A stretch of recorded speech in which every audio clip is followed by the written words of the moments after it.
A quiet programmer is wrongfully imprisoned in a brutal maximum security prison where survival is a daily battle. But when he exposes the corruption that put him there, he realizes the real fight has just begun. Daniel Mendez sat rigidly in the courtroom, his palms clammy as the verdict was delivered. The words echoed in his mind like a death knell, guilty on all charges. He barely registered the murmurs in the gallery or the stern expression of the judge. The weight of the sentence, 20 years in a maximum security prison, sank into his chest, suffocating him. Lucy Bennett, his lawyer, approached him after the hearing, her face a mixture of frustration and determination. "Daniel, this isn't over," she said, gripping his arm. "I'm going to prove your innocence. I swear it." He wanted to believe her, but the odds felt insurmountable. His introverted nature had always kept him out of trouble, or so he thought. Yet here he was, convicted of masterminding a fraudulent scheme he had no part in. The evidence, fabricated or not, had been damning enough. The prison bus rumbled through desolate highways, carrying Daniel and a handful of other inmates toward their new reality. Barbed wire fences loomed in the distance, enclosing the fortress-like structure that would become his home. The air was thick with tension, as the other prisoners exchanged grim looks or sneered at one another. Upon arrival, the intake process stripped Daniel of any semblance of dignity. He was issued an orange jumpsuit and led to his cell block under the watchful eyes of guards who seemed indifferent to the humanity of the men they processed. His cellmate, a burly man with tattoos snaking up his arms, eyed him silently before turning away. The first hours in the new environment felt like a surreal nightmare. The clang of metal doors, the cacophony of voices, and the palpable undercurrent of violence were unlike anything Daniel had ever experienced. He kept his head down, hoping to blend in. That hope was shattered when he encountered Tyrone. In the crowded mess hall, Daniel's attempt to sit unnoticed at a corner table was thwarted by the gang leader's piercing gaze. Tyrone, a towering man with a shaved head and an aura of dominance, strode over, flanked by two loyal enforcers. "You the new guy?" Tyrone's voice was calm but laced with menace. He leaned down, his face inches from Daniel's. "Let me give you some advice. Stay out of my way, or you'll regret it." Daniel nodded, his throat dry. The interaction lasted mere seconds, but it left him shaken. Tyrone's presence loomed over the prison like a shadow, and Daniel quickly learned that his gang controlled much of the contraband and intimidation within the walls. As days passed, Daniel noticed the intricate dynamics of the prison.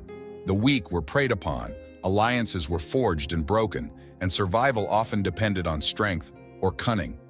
Despite his fear, Daniel couldn't stop his analytical mind from observing and cataloging the patterns around him.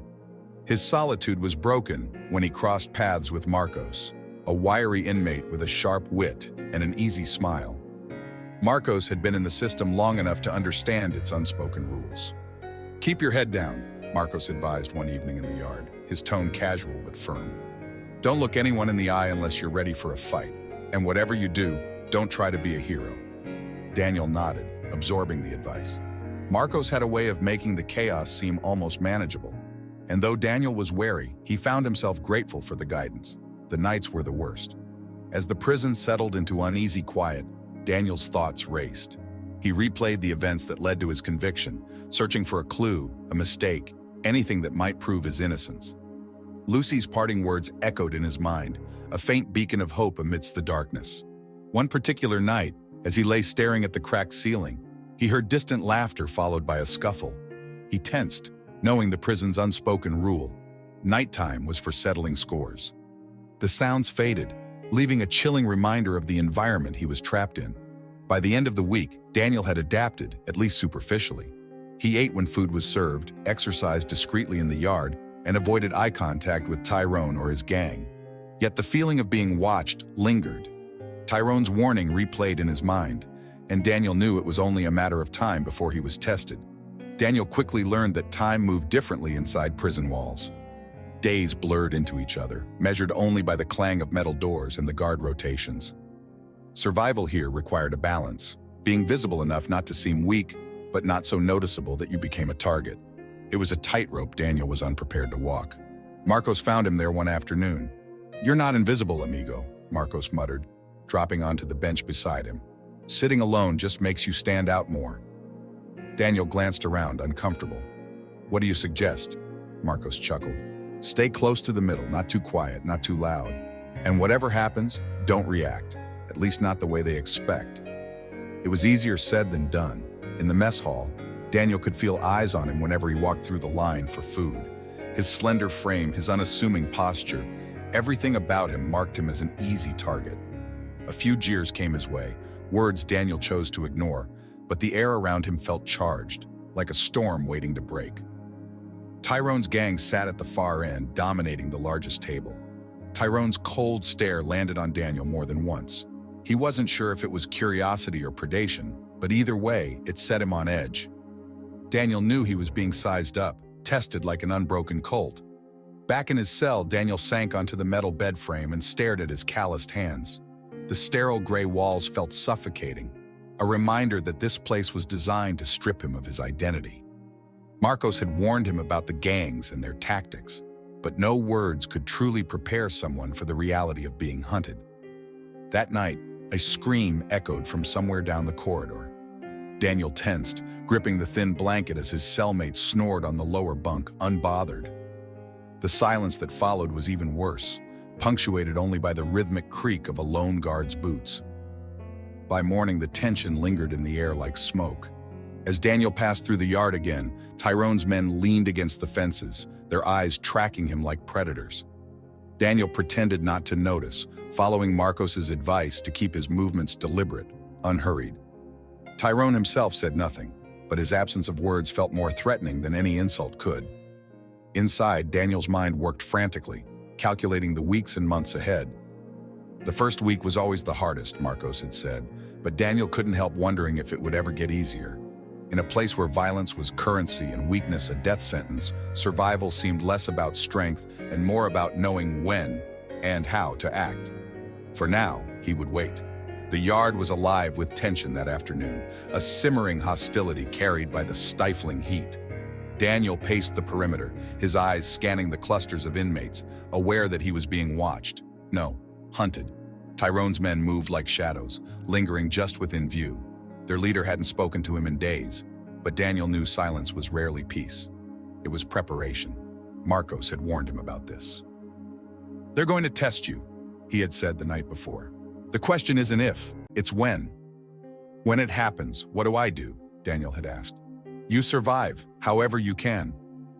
Now Daniel felt it coming. He could feel it in the air, the heavy gazes and hushed whispers. The guards, too, seemed to sense the storm brewing but didn't intervene. They rarely did. The first move came when Daniel passed too close to a group huddled near the weight benches. A rough shoulder bumped him, hard. He stumbled but didn't react. Another step forward and a voice cut through the air like a knife. "Where you think you're going, little man?" Daniel froze. Tyrone's lieutenant, a man named Cruz with a jagged scar down his cheek, stepped in front of him. Behind him, two more of Tyrone's men flanked him like hounds ready to attack. Daniel's heart pounded in his chest, but his face remained neutral. "I'm not looking for trouble," he said quietly. Cruz grinned, a wolfish smile that revealed gold teeth. "Trouble found you anyway."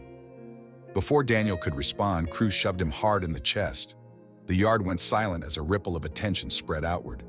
Inmates turned to watch, drawn to the promise of violence. Daniel's instinct was to back away, to flee, but the cold certainty of prison rules rang in his mind. "Run now, and you'll never stop running." "Fight back, new guy!" someone jeered. Cruz threw the first punch. Daniel ducked, the fist slicing just above his head. The move was instinctive.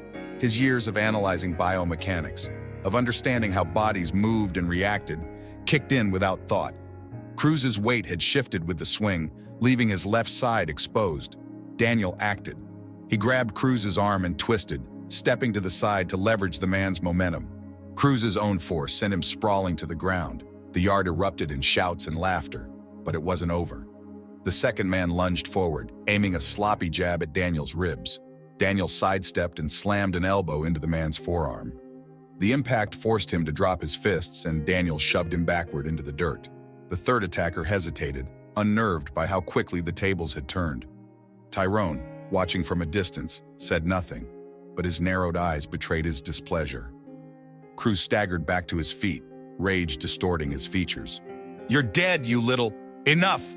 The single word cut through the chaos. A guard approached, his baton in hand, expression unreadable. Cruz froze mid-step, glaring at Daniel but unwilling to challenge the authority looming over him. "Break it up," the guard barked. You're done here." He jabbed a finger at Daniel before turning his attention to the others. "Move." Cruz spat on the ground but obeyed, his threat lingering unspoken. Daniel stood still, his pulse pounding in his ears. The yard slowly returned to its rhythm, but now every pair of eyes seemed locked on him. Whispers floated through the air. "Did you see that? Guy's not as weak as he looks. Smart moves. Dangerous." Marcos found him later in the cell block, shaking his head with a mix of awe and worry. "You've done it now, amigo," he muttered. "You showed them you're not afraid, but you also showed them you're worth watching." Daniel sat on his cot, shoulders slumped as exhaustion washed over him. He hadn't wanted a fight, but he'd survived it. The problem was, survival wasn't always victory in this place. Sometimes it just painted a bigger target on your back.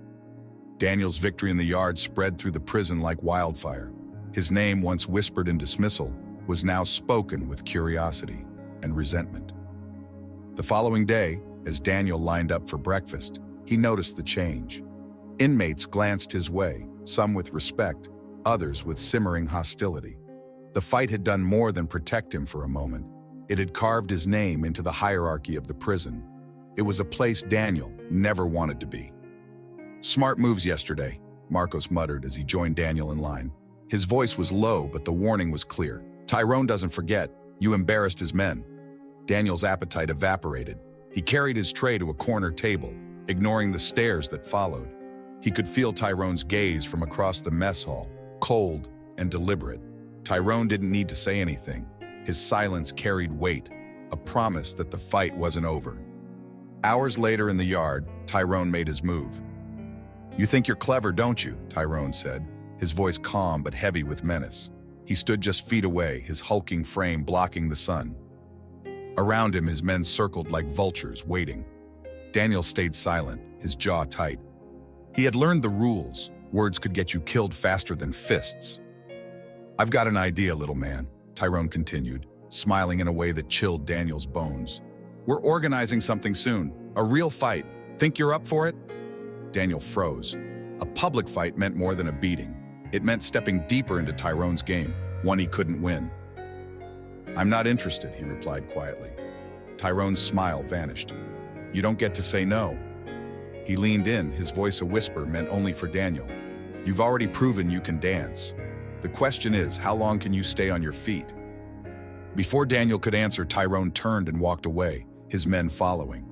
Daniel felt his chest tighten as he processed the threat. Tyrone wasn't giving him a choice. That evening, as Daniel sat in his cell, his thoughts turned to Lucy. He imagined her poring over files, arguing with judges, doing everything she could to prove his innocence. The image gave him comfort, but it didn't change his reality. Lucy was out there, and he was stuck here, caught in a game he didn't understand. The faint sound of footsteps broke his focus. Marcos appeared, leaning against the bars of Daniel's cell. "They're going to keep pushing you, amigo," he said softly. "You're either in the game or you're out for good, but no one makes it alone." Daniel didn't answer. His mind raced through possibilities, none of them good. If Tyrone wanted him in the fight, refusal would be taken as weakness. Acceptance would only dig him deeper into the prison's underworld. Either way, Daniel was running out of choices. The lights flickered as Daniel sat on the edge of his cot, staring at the cracked wall in front of him. The tension of Tyrone's threat hung in the air like a thick fog, impossible to escape. He was trapped in a cage within a cage, surrounded by enemies who played by rules he couldn't begin to grasp. Marcos slid into the cell, his wiry figure blending into the shadows. "You're too quiet again, amigo," he muttered, leaning against the bars. "That's how they know you're thinking. Thinking too much gets you killed in here." Daniel looked up. "What am I supposed to do? Tyrone wants me in his fight, and I can't say no. But the second I say yes, I'm part of his game." Marcos's expression hardened. "It's not just his game. It's the whole damn prison's. Tyrone doesn't run this place alone." He paused, lowering his voice. "You know why he gets away with everything? Why the guards look the other way?" Daniel frowned. "Because they're afraid of him." Marcos shook his head with a humorless laugh. "Afraid? No, paid. Tyrone controls more than just the gangs. He controls the flow, drugs, weapons, protection. And some of the guards? They're on his payroll. They let him do whatever he wants because he makes their lives easier. The realization hit Daniel like a punch to the gut. Tyrone's power wasn't just about fear, it was systemic.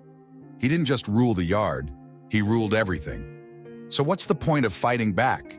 Daniel asked, his voice bitter. If the whole place is rigged against us, how does anyone win?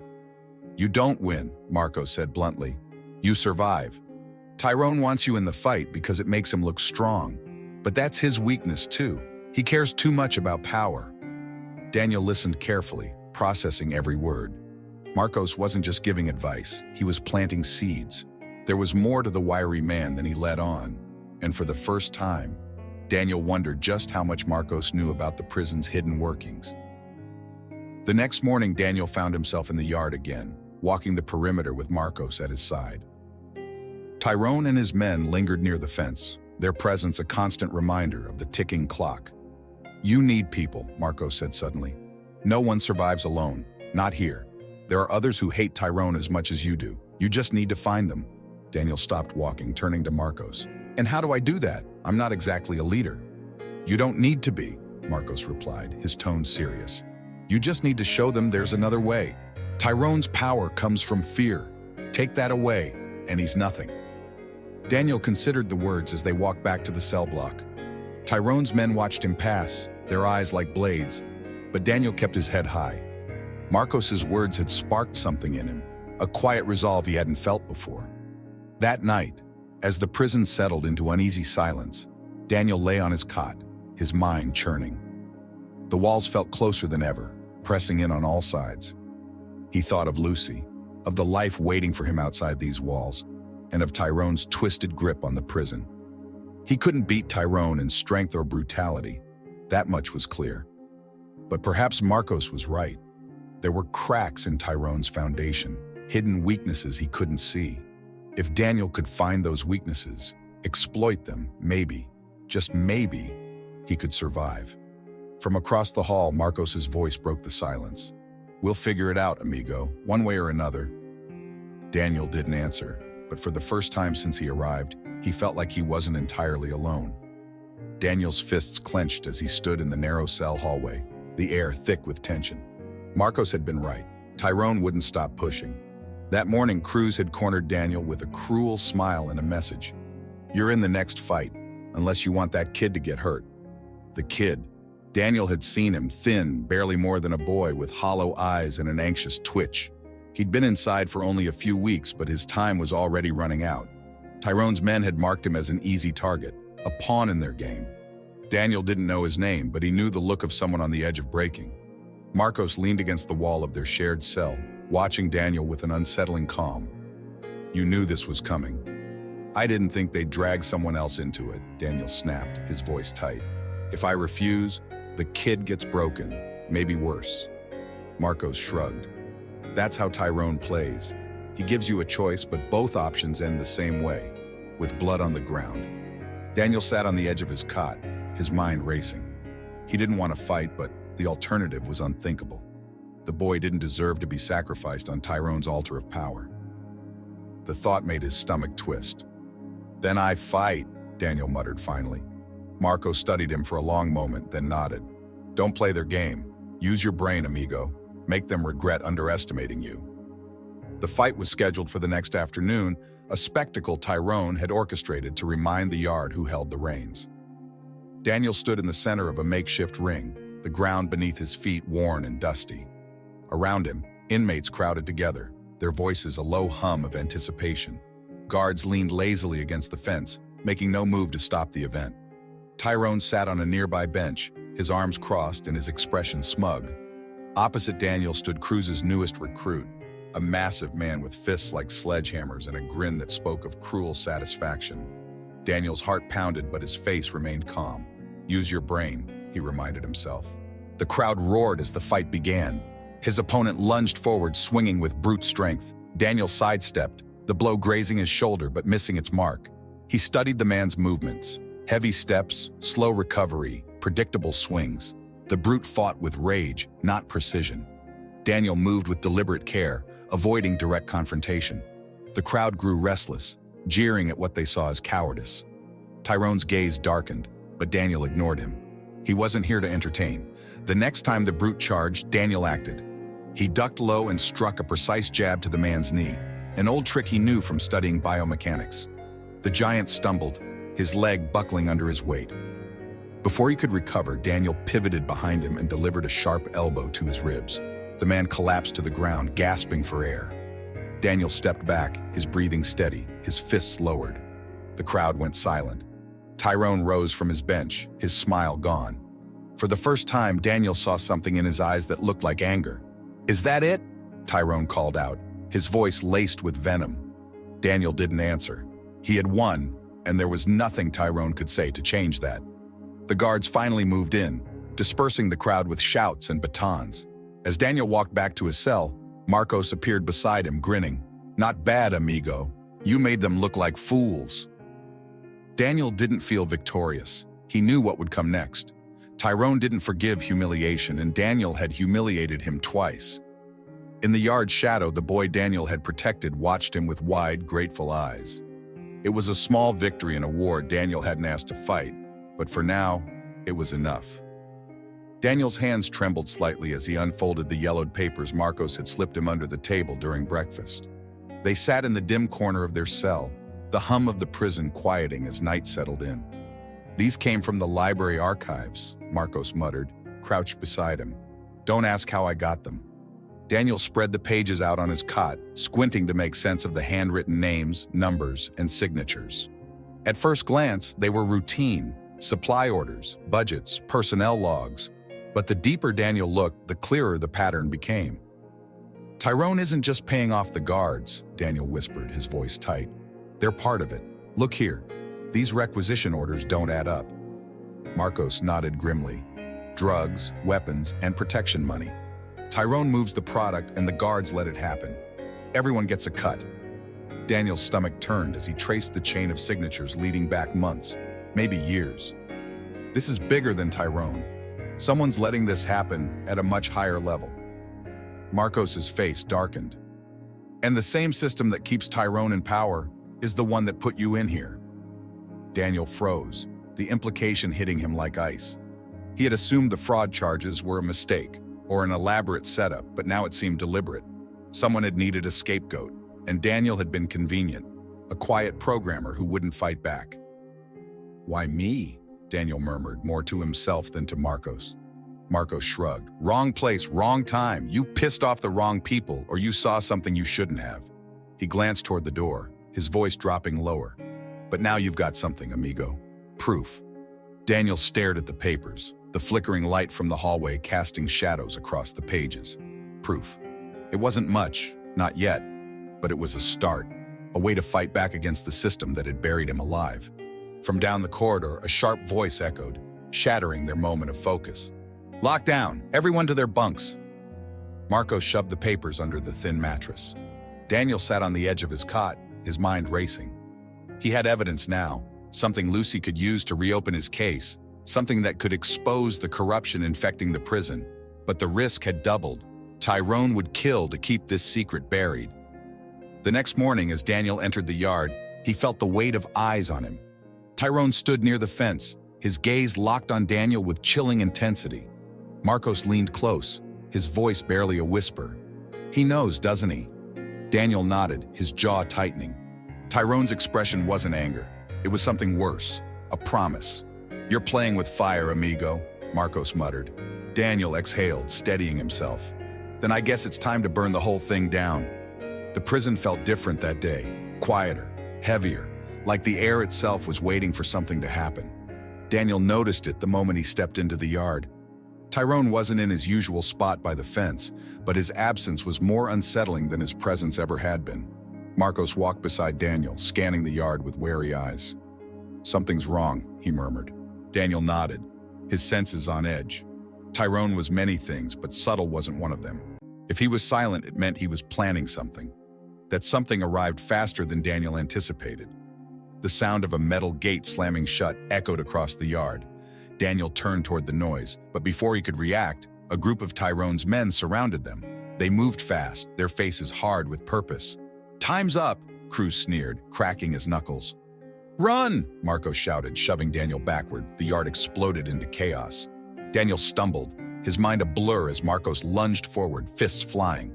He bought Daniel precious seconds, but the odds were overwhelming. Cruz's men swarmed Marcos, dragging him down with brutal efficiency.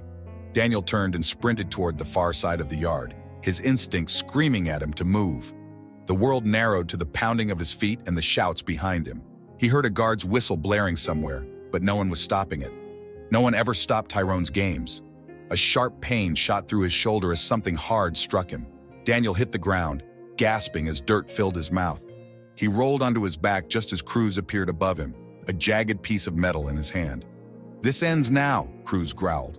Before Cruz could strike, a blur crashed into him from the side. Marcos, bloodied and bruised, he tackled Cruz to the ground, shouting for Daniel to run.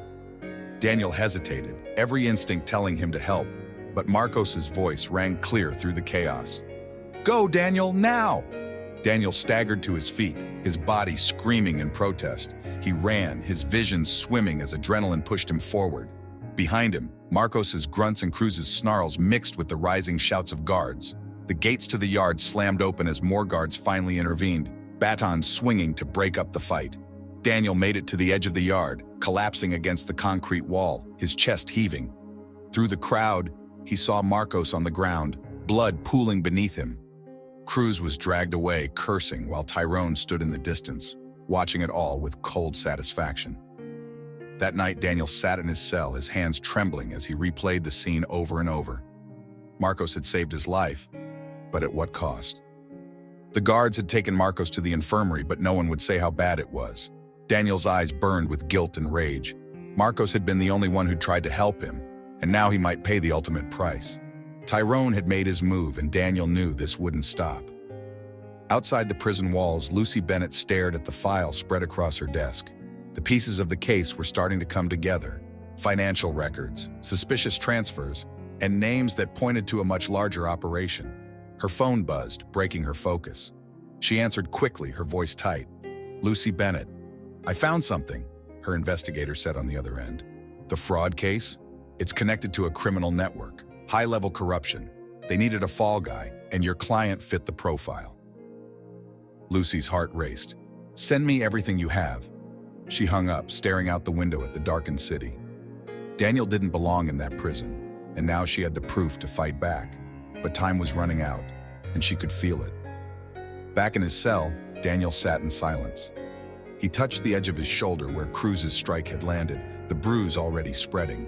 Marcos's sacrifice had bought him time, but Tyrone would come again. The fight wasn't over. Not yet. The morning light crept into the yard, casting long shadows across the cracked pavement. Daniel stood alone, his heart steady, his mind sharper than ever. Today, it would end. One way or another, Tyrone's reign over this prison would shatter. Marcos's sacrifice weighed on him, fueling the resolve that burned behind his calm expression. He had spent the long night preparing, replaying every movement, every step, every possible outcome. Tyrone thrived on brute strength and intimidation, but Daniel had something Tyrone would never understand: precision. The yard grew louder as inmates gathered, drawn by the silent buzz of something inevitable. Tyrone emerged from the cell block, his steps slow and deliberate, flanked by his men like a king approaching his throne. He didn't need to announce it. Everyone already knew this was the reckoning. "Figured you'd have run by now," Tyrone said, stopping a few feet from Daniel. His voice dripped with disdain, but there was something else too, a flicker of curiosity. "Guess you're either brave or stupid." Daniel's gaze didn't waver. "I'm neither." The crowd hushed as the space between them became an arena. The guards lingered on the edges, watching but uninterested in stopping what they considered inevitable. Tyrone stepped forward, cracking his knuckles. "Let's end this." He lunged, his sheer size and speed enough to overwhelm most men. Daniel didn't flinch. He sidestepped at the last second, Tyrone's momentum carrying him forward, unbalanced. Daniel twisted behind him and drove an elbow into his kidney. Tyrone grunted in pain but turned fast, swinging a fist aimed at Daniel's jaw. Daniel ducked low, his biomechanical instincts recognizing every tell in Tyrone's movements. His wide stance, his overcommitment, his predictability. The yard erupted with shouts as Daniel struck again, a precise jab to Tyrone's knee. The gang leader staggered, fury etched across his face. "You little—" Tyrone charged, his rage clouding his judgment. Daniel knew this was his opening. He pivoted, letting Tyrone pass again, and struck at the back of his leg with all his strength. Tyrone fell to one knee, gasping for air, his dominance unraveling in front of the crowd. Daniel didn't press further. He stood back, letting the silence settle over the yard like a heavy weight. Tyrone's men watched their leader struggle to stand, their faces a mix of shock and uncertainty. The untouchable king had been humbled. Tyrone finally rose, his breathing ragged. His eyes locked on Daniel, and for the first time they carried something other than anger, fear. "You're done, Tyrone," Daniel said, his voice calm but firm. "Everyone sees it now. You're not untouchable. You never were." From the edge of the yard, movement caught Daniel's eye. A guard, one of Marcos's trusted contacts, nodded discreetly before slipping through the crowd. Daniel's allies had delivered the evidence, proof of Tyrone's deals, and the guards on his payroll, to Lucy. Tyrone's men began to step back, their loyalty crumbling. Without fear to hold them, they had no reason to follow him. "You'll regret this," Tyrone hissed, but his voice lacked power. "Maybe," Daniel replied, "but not today." Later, back in his cell, Daniel collapsed onto his cot, his body aching but his mind clear. The yard had witnessed the fall of a tyrant, but the war wasn't over yet. Tyrone's power was broken, but the corruption around him still held the prison in its grip. Hours passed before a guard approached Daniel's cell. "Mendez," he said, his tone uncharacteristically neutral. "You've got a lawyer on the outside making waves. Seems like your story's changing." Daniel exhaled slowly, the faintest spark of hope flickering in his chest. Lucy had the evidence now. The truth was finally moving forward. As the cell block fell into uneasy silence, Daniel closed his eyes. Tyrone was finished, but Daniel knew this was only the beginning of the fight. The courtroom was silent as Lucy placed the final document on the table. Across from her, the judge flipped through the pages, his brow furrowed. The weight of the evidence, prison records, financial transactions, and testimonies had unraveled everything. Daniel sat beside Lucy, wearing a suit that felt strange after months in prison. His face was calm, but inside, his heart raced. This moment had been impossible to imagine during those long, brutal nights behind bars. The judge adjusted his glasses. "The court finds sufficient evidence of systemic corruption that undermines the original conviction. Daniel Mendez, your charges are dismissed. You are free to go." The words struck Daniel like a shockwave. He exhaled slowly, the room around him blurring as Lucy squeezed his arm. "We did it," she whispered, her voice trembling with relief. Outside the courthouse, Daniel blinked into the sunlight. Freedom felt unreal, the air sharper, the world larger. Reporters shouted questions. Cameras flashed, but Daniel ignored them, walking with quiet purpose toward the car waiting for him. As they drove away, Lucy glanced at him. "What now?" Daniel stared out the window, the city rushing by. "I fix what's broken," he said simply. Months later, Daniel stood in a community center surrounded by former inmates, lawyers, and advocates. The prison's corruption had sparked public outrage, leading to reforms and investigations. Tyrone's empire had crumbled, and several guards had been arrested. Daniel stepped up to speak, his voice steady. "We don't fight the system with fists. We fight it with truth. No one else should suffer what we suffered." Applause echoed, but Daniel's thoughts lingered on the faces he couldn't forget. Marcos's sacrifice, the frightened boy he'd protected, and countless others trapped in a broken system. Walking outside, Daniel felt the wind on his face. He was free, but his fight for justice had only just begun. The story of Daniel Mendez reminds us that true strength doesn't come from power or brute force, but from resilience, intelligence, and the refusal to stay silent in the face of injustice. When everything was taken from him, he chose to fight back strategically, proving that even in the darkest of places, one voice can spark change. Now I ask you, if you were in Daniel's shoes, surrounded by corruption and danger, how would you have acted? Would you have found the courage to fight? Or would you have given in to the system? Click on the video on your screen now to continue your journey of self-discovery and explore other inspiring stories of overcoming impossible odds. Don't forget to subscribe to our channel so you never miss stories like this, ones that challenge you to think, act, and grow. Thanks for watching, and we'll see you in the next video.